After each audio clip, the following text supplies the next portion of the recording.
Morning, ladies and gentlemen. It's the old captain coming to you live from Crooked Creek.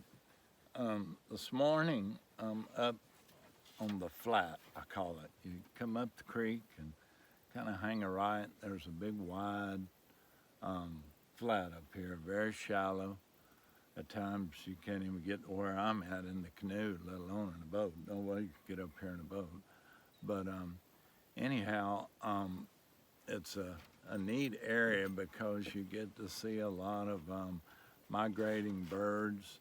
You get to see a lot of waterfowl and stuff like that. And at nighttime, the deer will walk out here on this flat. They'll come out to these little pop-up islands and eat the greenery and stuff like that on them. So it's kind of a neat place. Well, I'm just kind of pulled up here on the, not really anchored, I'm just up here on a sandbar. So if I shift around, you know, that's a possibility. And you may even see some birds, particularly some white egrets of some kind back behind me. I'm not sure what you can see from where you are.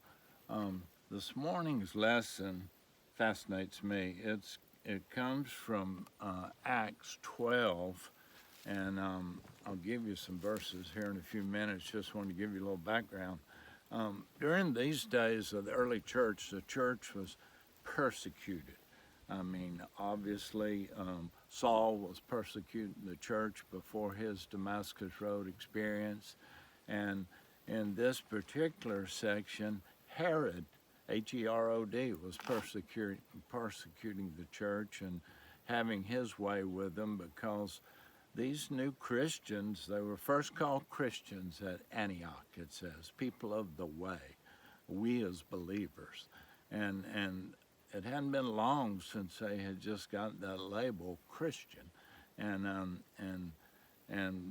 the Jews looked at them as a threat. And so Herod, he was persecuting the church. Now, just for reference, there are several Herods in the New Testament, and this is not Herod the Great. This is the grandson of Herod the Great. Herod the Great was the Herod who tried to put all the babies to death, the young boys to death when Jesus was born. So this is, I think, Herod Agrippa, or maybe Herod Agrippa II. I'm not sure, but I do understand that he was the grandson of Herod the Great. Well, he had James put to death, and right at this time. And this particular James was the James the Apostle, Peter, James, and John, the inner circle. And so James was the first martyred apostle. He was the first apostle who was killed for his faith. And so James has been put to death, and it went over so well with his constituents that Herod thought, man, if they like that, wait till I deal with Peter. So they incarcerated Peter, put him in prison, but they weren't going to do anything until after the Passover time. And so they put Peter in prison, and Herod had already heard that Peter had a miraculous escape from prison before, and that's in Acts chapter 5, by the way.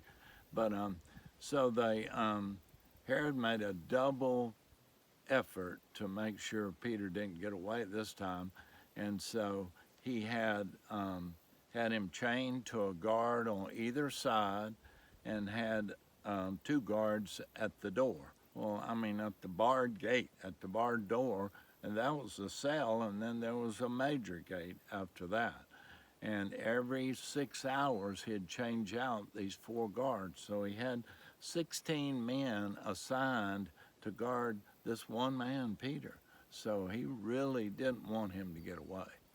Well,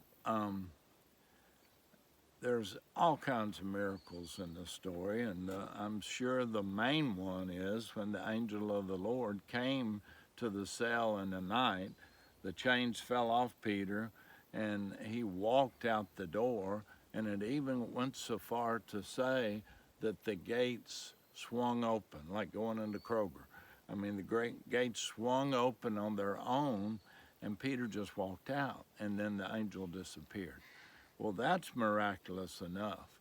But the part that caught my attention is the fact that even though Peter was bound in chains to two soldiers, even though he was watched by two more soldiers, even though his friend James and his fellow apostle, Peter, James, and John, had been probably beheaded, but at least he had been killed by the sword just a short time before, Peter was found sleeping in the cell. Sleeping.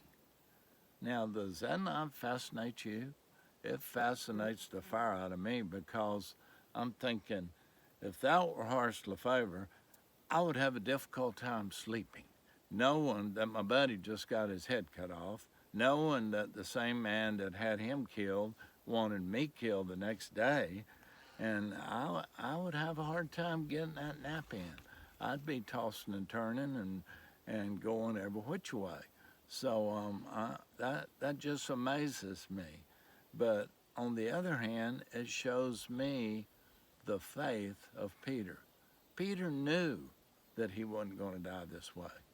I mean, he just knew this wasn't the end. And he trusted God so much that he just put his head down and went to sleep.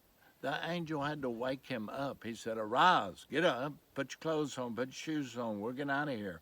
He had to wake him up to get him to get out of this cell. Now, if I had that kind of faith, if I had that kind of trust, I wouldn't have as many sleepless nights. When I get excited, when I'm going fishing, it's like the pregame jitters. You know, if you're, I'm drifting a little bit, but if you're got a ball game the next day, or if you're going fishing the next day, or you're doing something that you love the next day, I find it hard to sleep because I'm pumped, I'm excited. I can't wait to see what's going to happen the next day. Well, if that's the case, and it is, what about if I'm frightened, or if I'm scared, or if I'm dreading something, if I've got to go into a doctor the next morning to get a report on a test? I mean, I would have a hard time sleeping. But here Peter was facing death, and he was still able to sleep. Let me read a few verses, beginning with verse 5. Peter was therefore kept in prison, but constant prayer was offered to God for him by the church. And when Herod was about to bring him out, that night Peter was sleeping, bound with two chains between two soldiers, and the guards before the door were keeping the prison. Now behold, an angel of the Lord stood by him, and a light shone in the prison, and he struck Peter on the side and raised him up and said, "Arise quickly." And his chains fell off his hands, and the angel said, "Gird yourself, put on your sandals, and put on your garment, and follow me." So he had to wake him up to get him out of there. Now, folks, there's only one way that we can sleep and rest during those crises in our life, and that has to do with how close are we to God. There's a song, it's number 295, and it's written by Cleland B. McAfee, who lived from the late 1800s to the mid 1900s, and it's called "Near to the Heart of God." Let me read the first verse. It says, "There is a place of quiet rest near to the heart of God, a place where sin cannot molest, near to the heart of God.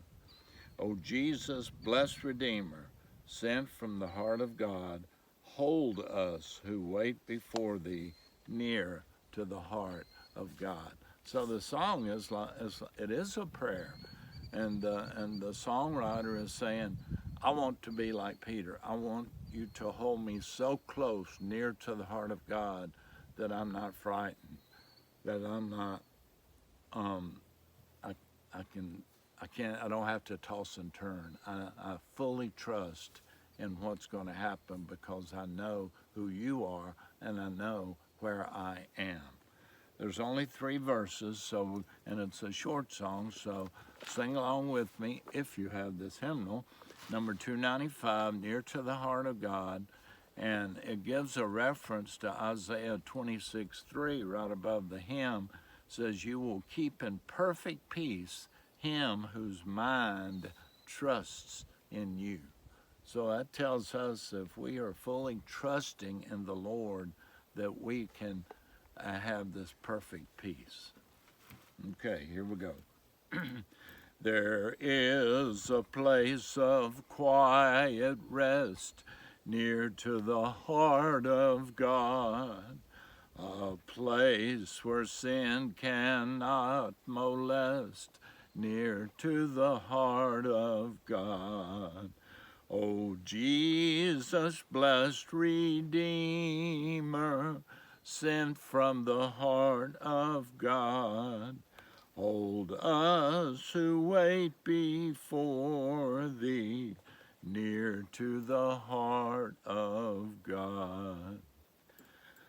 There is a place of comfort sweet, near to the heart of God, a place where we our Savior meet, near to the heart of God. O Jesus, blessed Redeemer, sent from the heart of God, hold us who wait before thee, near to the heart of God. 3rd verse. There is a place of full release, near to the heart of God, a place where all is joy and peace, near to the heart of God.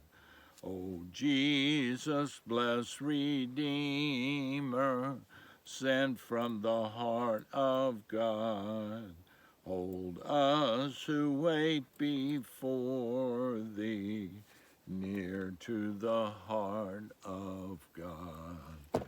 So it's a prayer, folks, for us to be drawn near to the heart of God, so that when we have anxious times, when we have trouble coming up, when we're threatened by persecution, even in the face of death, if we're near to the heart of God, He will hold us and give us comfort that can only be explained in terms of the supernatural power of God.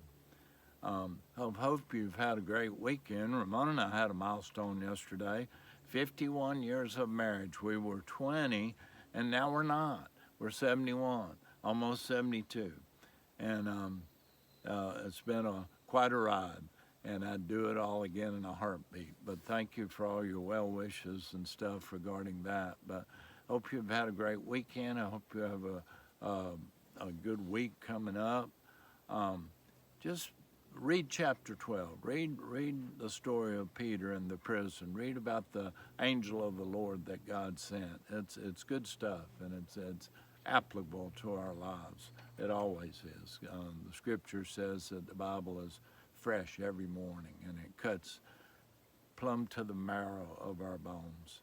So thank you for joining us this week, and if you're encouraged by this, share it with someone, and I look forward to seeing you next week on the Crooked Creek Hymn of the Week. You take care, and God bless.